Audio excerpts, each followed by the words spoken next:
Hello, it's Chris from My Stamp Lady. I'm here with this Painted Seasons card that I'm going to be making. So this is a cardstock that I have placed down my designer series paper before I run it through the Big Shot with the embossing folder so that both, it kind of looks like one piece of paper, and that's sometimes called inlaid embossing. So I'm going to show you how to do that with this wonderful Painted Seasons bundle.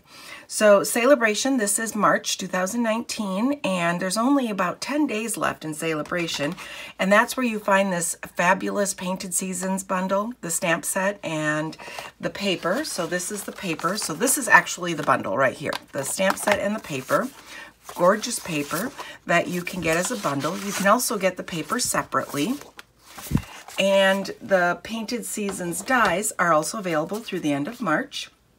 And I'm also going to be using this stamp here from Your Pretty Much the Best Ever. And this is all adorned, available with a $50 purchase. So be sure to check out the link below if you'd like more information about the Sale-A-Bration. All of the card sizes are on my blog, mystamplady.com. And I'm going to start out with this main focal piece here. So this piece is going to be stamped with the flower image and the leaf image. I am going to do the flower in Pumpkin Pie ink and in Poppy Parade. So let's ink this up first with Pumpkin Pie, and we'll just stamp that down in the corner. We'll get another one up here in the corner, and that's all I'll do with Pumpkin Pie. Okay, now I've pulled my Poppy Parade in, and I'm going to stamp one. This is the piece that I'm going to be embossing. I've stamped an additional Poppy Parade flower for die cutting, and then I'm going to need 3 mint macaron leaves. So I'm stamping those. These will be die cut with those coordinating dies. Next, I am just going to stamp around the piece that I have already stamped some on. So I'm stamping this before I emboss it. I don't want to have to worry about going over areas that are raised so that I get a nice even look. So let's see here. I'm not sure if this one will show, but I'll put one more in there. Here's a piece of that designer series paper. So let's just place this down in the center. I have the layered leaves embossing folder. This is one of the dynamic embossing folders. I've put down my designer series paper before I've embossed it. I want it to look like it's almost one piece of paper. I need the Big Shot platform. I do not need that thin die adapter. And I only need one acrylic plate with this because of the thickness of that dynamic folder.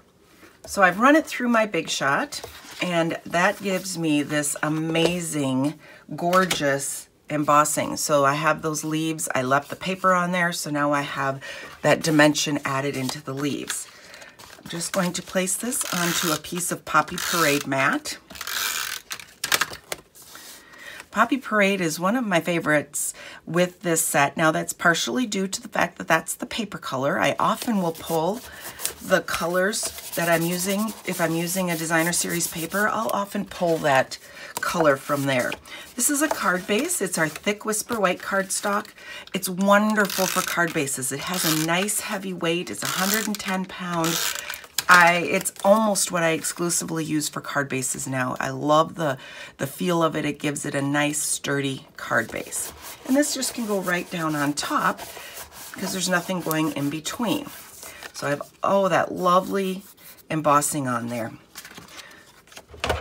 Now from my Big Shot, I have my magnetic platform. So this is a thicker platform. It has a magnet in there to hold those dies from that coordinating die set. I look for this particular leaf when I line it up. It's one little way to make it easy to line up this die is look for something unique in your die and line it up that way. And this die set comes with 2 leaves, which is really nice because then I can do multiples at once. It just cuts down on some of the times that I need to run through the Big Shot.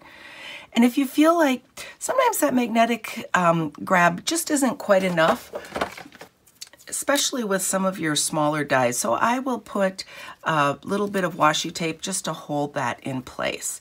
And then I can grab that other die off of there and run this through the Big Shot. Now this one's holding nicely, so I'm not going to worry about this one. We need an additional plate with this one, and I'll run this through the Big Shot. From this wonderful stitched rectangle die set, I have already used this die here to cut out this stitched die piece of Whisper White cardstock. And then I'm just going to stamp my sentiment. Because this is a photopolymer set, or one of the sets that you can see through, I did pull in my Stampin' Pierce pad. That way I get a little better cushion when I'm cutting or stamping this. You get a better image. So I'll just stamp that with Tuxedo Black in the upper right corner of that die. It's really easy to cut that first and then stamp it because it's the photopolymer and you can see through it. Okay, so now here are my flower pieces and leaves. I'm using mini glue dots and I'm just going to mount these leaves on the underside of my flower. So just grabbing the mini glue dot off of there, putting it on the underside and lining up the flower with the leaves. Now I can just take a little bit of adhesive and place this down. I'm just going to position that right down here. And I have a lovely flower on my sentiment. Let's pull that card base back in. I've added dimensionals to the back side of my cardstock here, my sentiment piece with the flower. After you've removed those dimensionals, you can just place down those dimensionals, give it a little bit of lift, and you have a gorgeous Painted Seasons. I love this flower with this image card to send off, but just through March 31st. So that's when this set is available through. So be sure to head to my blog so that you can find it, and be sure to subscribe so that you can get notice of more of my videos. Thanks so much for watching.